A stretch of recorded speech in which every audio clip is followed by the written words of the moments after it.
মধ্যপ্রাচ্যের চলমান উত্তেজনায় ইসরায়েলের গুরুত্বপূর্ণ স্যাটেলাইট যোগাযোগ ব্যবস্থায় হামলার দাবি করেছে ইরান। তেহরানের দাবি, সাম্প্রতিক ক্ষেপণাস্ত্র হামলায় তেল আবিবের কিছু সামরিক ও যোগাযোগ নেটওয়ার্কে বড় ধরনের বিঘ্ন সৃষ্টি হয়েছে। ইরানের সামরিক সূত্রের বরাতে দেশটির কয়েকটি গণমাধ্যম জানিয়েছে, সাম্প্রতিক ক্ষেপণাস্ত্র হামলার সময় ইসরায়েলের স্যাটেলাইট ভিত্তিক যোগাযোগ অবকাঠামোকে লক্ষ্য করে আঘাত হানা হয়।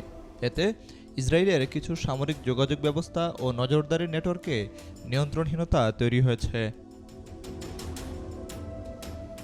বিশ্লেষকদের মতে, আধুনিক যুদ্ধে স্যাটেলাইট প্রযুক্তি অত্যন্ত গুরুত্বপূর্ণ ভূমিকা পালন করে।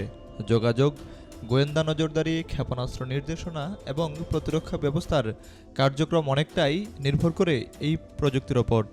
তাই এই ধরনের অবকাঠামোতে আঘাত হানতে পারলে প্রতিপক্ষের সামরিক সক্ষমতার বড় ধরনের প্রভাব ফেলতে পারে।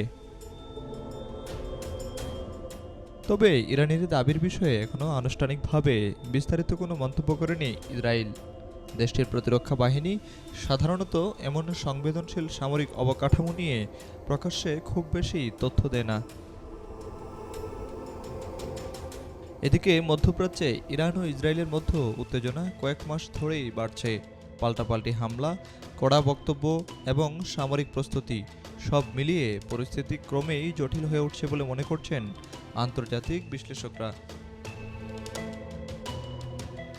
চলমান রাজনৈতিক অস্থিরতায় পরিস্থিতি কোথায় গিয়ে দাঁড়ায় তা এখনই বলা কঠিন। তবে মধ্যপ্রাচ্যের এই উত্তেজনা নিয়ে উদ্বেগ বাড়ছে আন্তর্জাতিক মহলে।